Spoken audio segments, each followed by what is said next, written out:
Dr. Seshni Mudlia. Good morning, Dr. Seshni, and welcome to the show. By the way, we are live on Facebook, so go to Facebook and check us out. Good morning, Opoku. Always good to be on the show. I've actually missed the show so much when you were on holiday. It has become such a routine of mine. And then the fact that I was not able to do it when you were away, obviously you had to go away. But it definitely, I really missed it. Yeah, I missed it too. And many times I was considering actually doing it from abroad. Yeah. But at the times that we're supposed to go on air, then something would, crop up. I'll have to do some work or this and that, traveling, this and that, so I couldn't do it. Anyway, but like you said, it's a show that we're all used to now. It's in our blood, and we miss it when we don't do it. Exactly. Yeah. So yeah, that's how it's been for me. So yeah, just to say, I really miss the show. It's been great, and it's so good. Like it definitely makes my morning. I can imagine how you feel broadcasting every day. In the mornings. You've been doing it for how many years? For so many years I've been doing this, and it's like second nature to me. I can't live without doing it, unless I shouldn't do. I mean, if it's not possible, then it's not possible. But once it's possible, I'll have to be here. Yeah. Anyway, before we start, can I just say a quick shout out? Happy birthday to my aunt Mogi Naidu. She's in Durban, and I think you may have spoken to her. But yeah, so it's her birthday. It's my dad's sister, and your dad's sister, isn't yes, she? Yes, you do know her. And it's like you have those aunts that are so special to you that are so involved in your life. She's been one of those aunts. She's been God sent to me and my family. So just a very happy birthday to Atta Mogi Naidu, all the way in Asheville in Durban, and to say lots of love from me, from Ferdi, Shreya Areen, and Sitara. And we hope that she has a wonderful, wonderful birthday. She's the one, actually, when I was young, growing up, she would organize all the birthday parties. And she would always say, for birthday celebration, even if you just have a cake and candles and you sing happy birthday, it doesn't have to be extravagant, just that. So, I've learned from her. And that's why we're always crazy about birthdays, even if it's just a cupcake and a candle, just wishing someone happy birthday and celebrating it. I've learned from her and so much more. So I'm so grateful to her. Is she the kind of aunt that when you've been naughty, you run to her because she'll save you from your parents? Yes, she's one of those. My auntie was like that as well. When I've been naughty, first thing I run to her because I know she's going to talk to my parents and say, "Oh, come on, take it easy with the boy." Yes, she's had two sons, and but they used to always get very, very envious because she's had four nieces, but her four nieces were like her daughters. So we were basically like her daughters. So the person I am is primarily because of obviously my parents. I'm grateful for, and my grandparents, but also because of her. She's that type of person. Yeah, you've got those aunties. I know you've talked fondly of your. Oh yes, you've got to run to them and say, that they're going to save you from the wrath of your parents. Anyway, right. So happy birthday, Auntie, and I pray and hope that you're listening. I know she listens to us a lot. So yes, we're saying happy birthday to you. I'm going to play you a very special song after the COVID update. So just keep fingers crossed. Or is there any particular song you think that she would like? No, not really anything. She loves all music. So I know I'm going to play Jerusalem. Oh, that will be amazing. She would love that. I will tell her. I'll play Jerusalem for her. I did tell her this morning when I spoke to her, we're going to do a dedication. So she definitely. Thank you. Anyway, the first thing I want to talk about is the fact that the cabinet, they're considering, or senior cabinet ministers are going to be considering allowing vaccinated travels from the EU and US to avoid quarantine when they arrive in England. And I'm wondering why it doesn't cover all the amber countries. Yeah. And why they're talking about just the EU and United States? That is a good question, isn't it? I think, well, yes, I mean, exactly. It should be actually, that's the rule. It should be for other countries as well on the amber list. So it Yeah. obviously seems like it's a more political decision. But having Mhm. said that, it's going in accordance with what a lot of the other countries are doing, where you Yeah. have to have a vaccination passport. This is already in effect in a lot of countries worldwide, and it's going Mhm. to be a norm for most people traveling. So we are going to need a vaccination passport. So demonstrating that we've had our both vaccines or one vaccine, if you've had the Johnson and Johnson, and also the negative COVID testing, the PCR or whichever Mhm. testing that you are getting done. So it's going to be a norm, but I do understand what you're saying. That is a very good question. What do you think, Opoku, why they haven't included other countries? I really don't know. I think I think it all boils down to politics and Yeah, probably economics. yeah, And that yeah, won't be too fair if that's going to be the. Anyway, saying that, I know that if you're coming from the 19th of July, which unfortunately for me I didn't fall in that because I yeah. came on the 14th.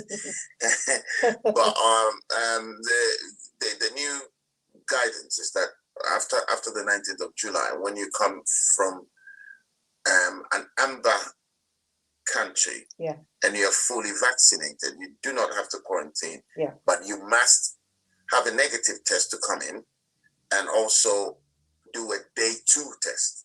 yeah. So You know, that's great news, isn't it? Because yeah, it is. It is. especially if you're traveling in the holiday, if you're Mm, going away for like a week or 2 weeks and then having to come back and isolate for a week or 2 weeks, that's like yeah, 4 weeks out of your, your work or whatever you do in your life. So it's obviously definitely good news that you don't have to, but obviously have the negative testing, which is great. yeah. My friend came. My friend came from Africa on Saturday, and before he would leave Africa, he phoned me and asked me. He wanted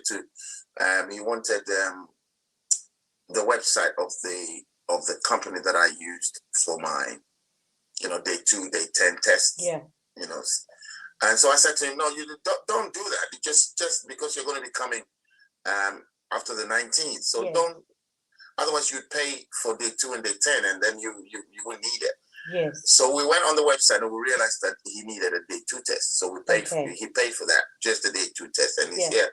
Saying that, I that's spoke to amazing. another friend who phoned me yesterday. You're the travel expert. I am, for some funny reason. I know Everybody you phones me are. to ask I'm me. I'm gonna have to ask you questions when I have to Everybody's travel. honestly.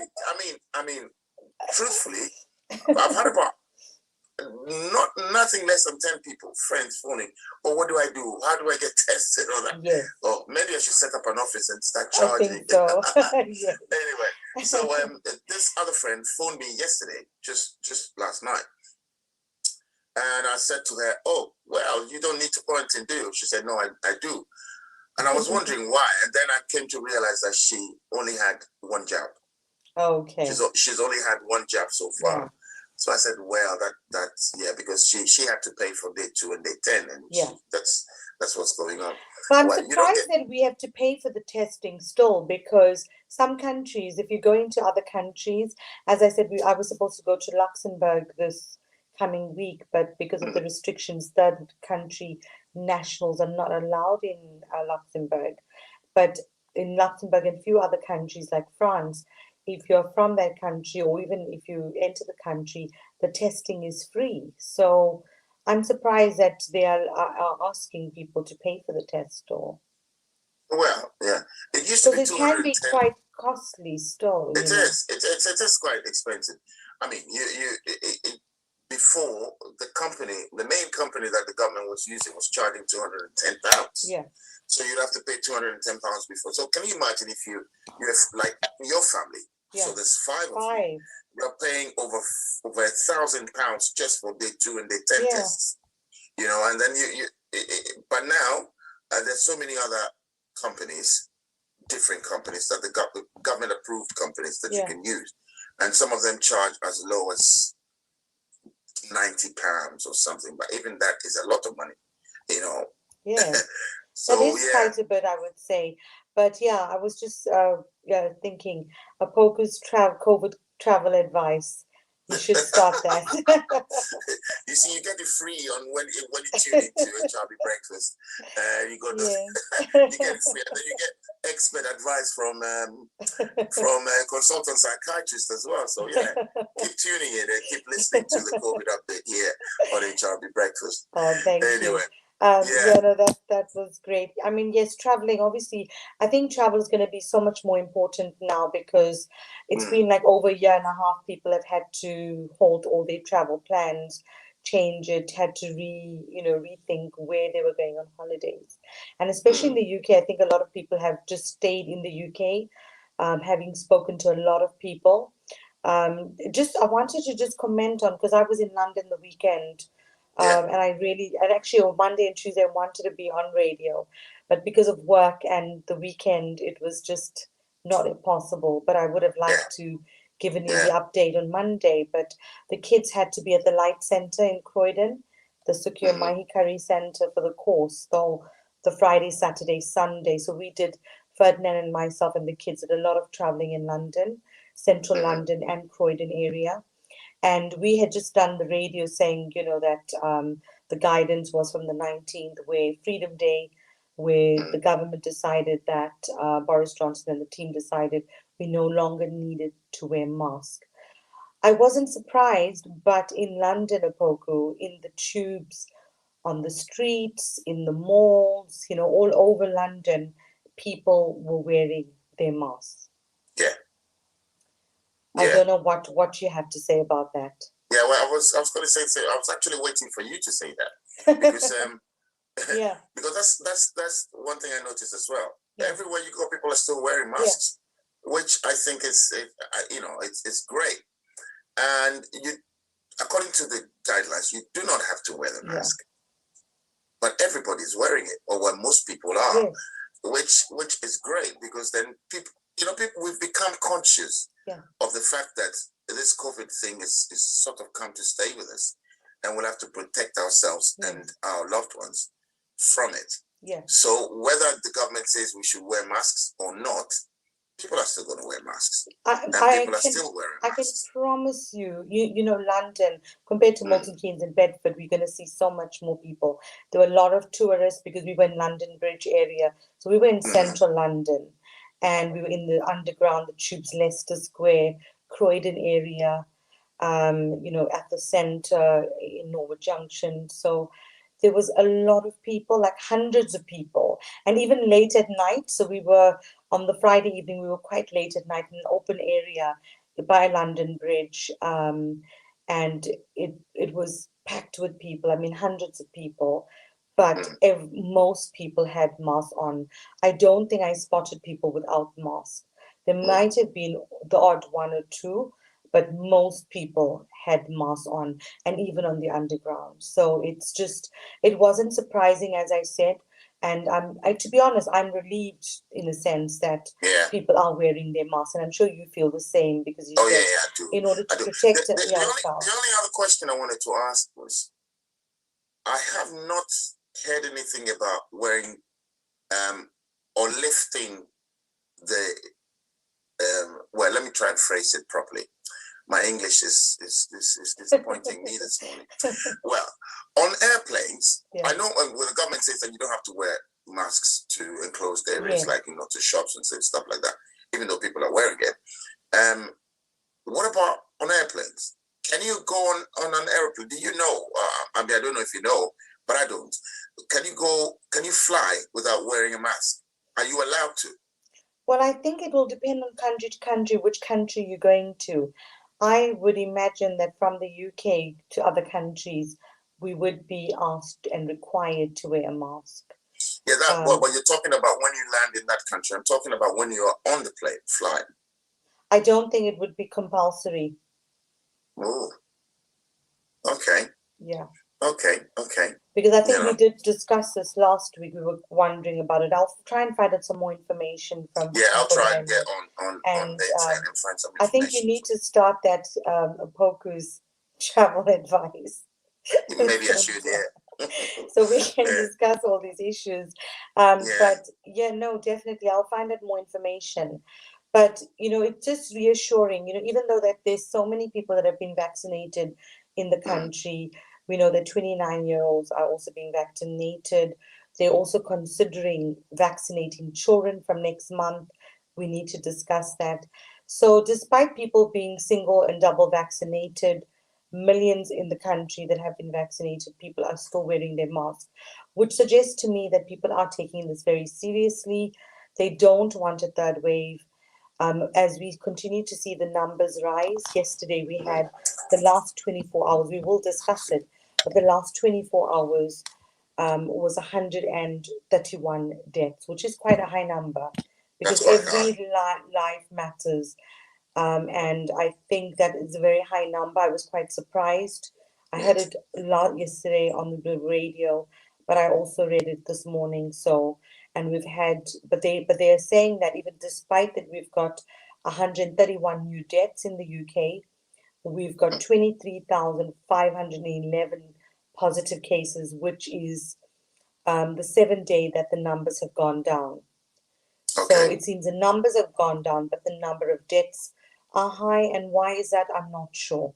Because obviously, people are getting vaccinated. Is this, we need to probably know whether the people that have died, have they been vaccinated or not? Were they in the Mm. risk category bracket? We don't know.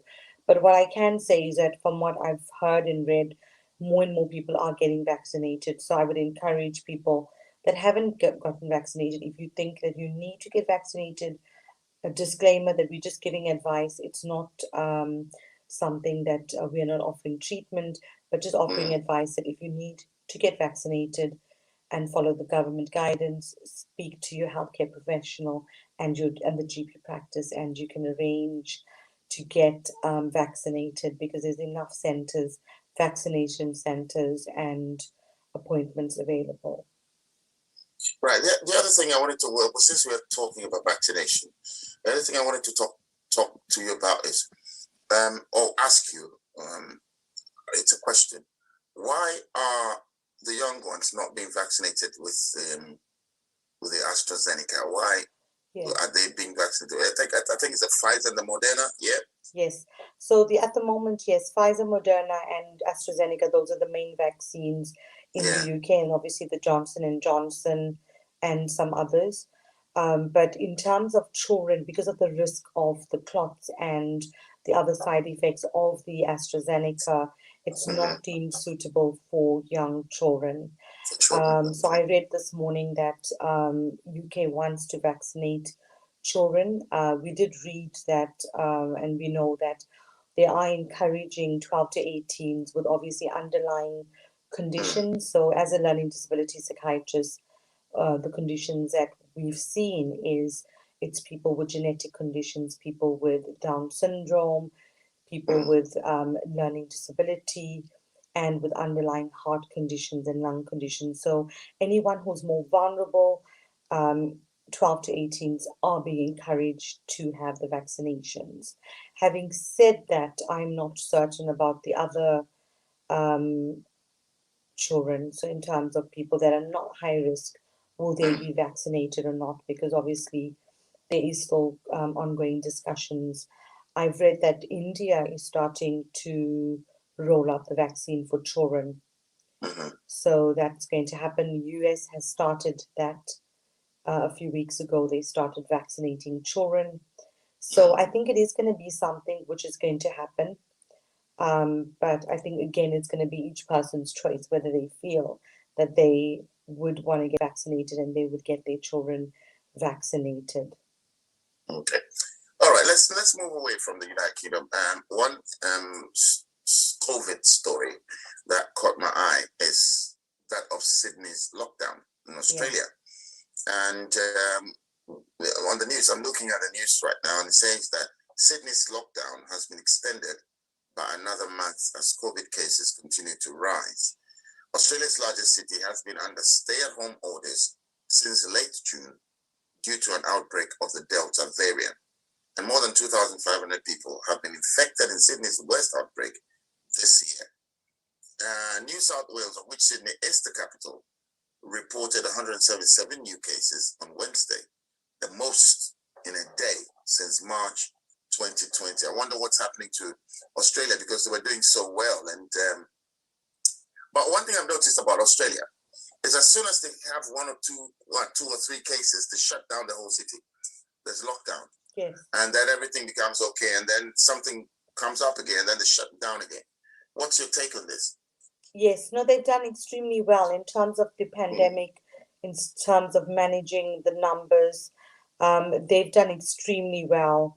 And yes, as you said, as soon as the cases were rising, they went into lockdown and they had like city lockdown. So it wasn't just a national.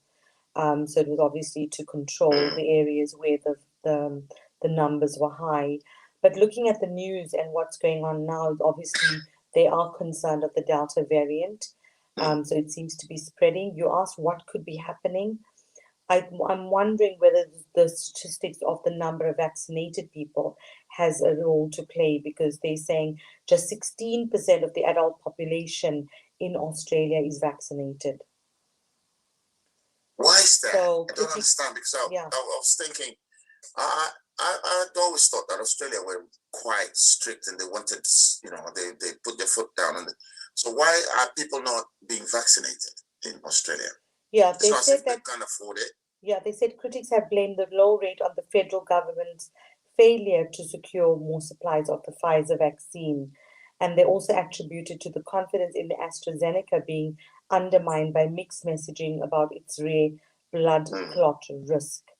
So they have a large supply of AstraZeneca, but and they are now urging Sydney residents to get the AstraZeneca jab, of which it has a large supply. So Prime Minister Scott Morrison apologized for his government's handing off the rollout last week following months of criticism. So it seems that the vaccine obviously has a role to play. So they've had supplies of AstraZeneca. However, because of the concerns of the blood clot, we know that there is ongoing concern with AstraZeneca, and therefore they were not dispensed and used, and people were not vaccinated with it. And obviously, they don't have enough supply of the other vaccines. But it seems like the government has admitted its mistakes and now are willing to rectify it. So hopefully, with the Sydney lockdown together with the rollout of the vaccine, they would be able to manage it. Okay, now let's go to India quickly, because the time is just running so quickly. This story caught my eye, and it's quite sad. But hospitalizations soared in India during a deadly second COVID wave. Now, hobbled by patchy insurance, Indians are turning to crowdfunding to pay the steep medical bills. This is sad, isn't it? That, with all these things going on, they would have to resort to crowdfunding before they can pay their bills for this COVID situation in India. Yeah, India is, obviously we've seen India, with large numbers. They're number 2 in the world, following US number 1. And they obviously are trying to roll out the vaccine. But despite that, we're still seeing large numbers of people getting infected. The Delta variant, the Indian variant, is obviously prevalent in India. That's where it's originated and now spread to other countries like the UK, South Africa, and Australia, and the rest of the world. So obviously it's a concern. So it seems to be still spreading. The costs obviously are not getting any better, and lots of families are not able to even survive or even afford the cost of medical care or the cost of oxygen supplies, which were in huge shortages in the beginning of the second wave of the pandemic in India. So, and that was late in March, April. So it's, definitely a concern at the moment. And the fact that people have to go to crowdfunding just shows the extent of the difficulties in India. And I hope that people will be able to get the treatment. And I think, like what you're saying, like in the UK, we take it for granted. We have the NHS, which we should be so grateful for. The vaccines we don't have to pay for. We've been given free healthcare if you're getting healthcare at the NHS. So it just shows you the difficulties that people in India are facing, which is unfortunate because, to be honest, every person has a right to health care and should have that access to health care. And it should not be because of finances that we have relatives or loved ones or colleagues dying because we cannot afford to pay the bills. But Okay. hopefully, I mean, with the crowdfunding, people will be able to help, their family and loved ones. And hopefully the pandemic will be under control in India. Okay. All right then. Let's go to the numbers now, and then Yeah, we'll get out of here. We've yeah. only got 5 minutes to go. I cannot believe the time has just gone.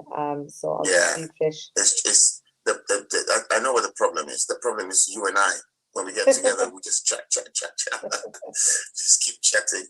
I Anyway. know, I know, I know. But yeah, no, it's great to be back, and hopefully I'll see you tomorrow so Absolutely. we can Absolutely. chat more then. Yeah. Yeah, so COVID update as of today, the 28th of July, Mhm. 2021, 196 million and 2,128 positive cases Mhm. globally. So we're nearing 200 million. We are.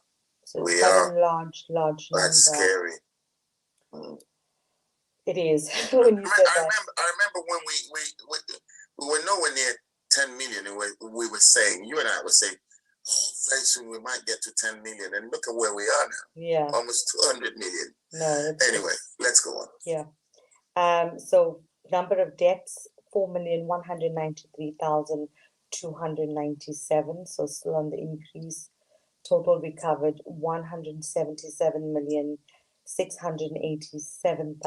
177,687,802. Those that have been infected and recovered, which is quite high. Mm-hmm. USA number one with 35,353,923 positive cases. Total number of deaths, 627,351.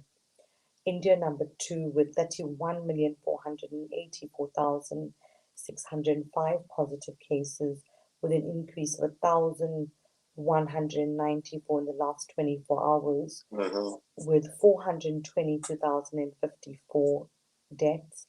Brazil number three with 19,749,073 positive cases, with 551,906.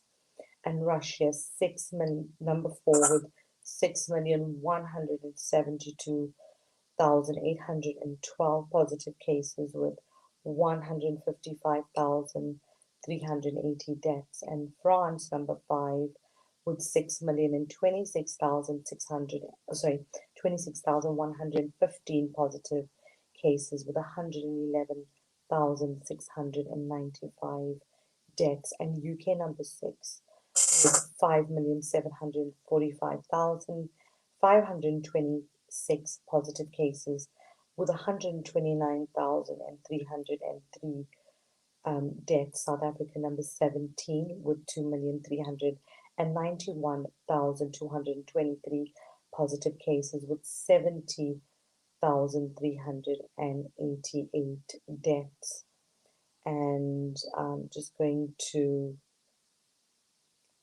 Ghana, it's right down on the list with 102. It's actually gone down to 102, with 102,103 positive cases and 823 deaths. So just to say, Australia, as you said, they were doing really well, like Ghana, is number 127 on the list with 33,474 cases and 921 deaths. So they've done extremely well in They the have done world. well, Yeah, yeah. but they've had an increase of 206 in the last 24 hours.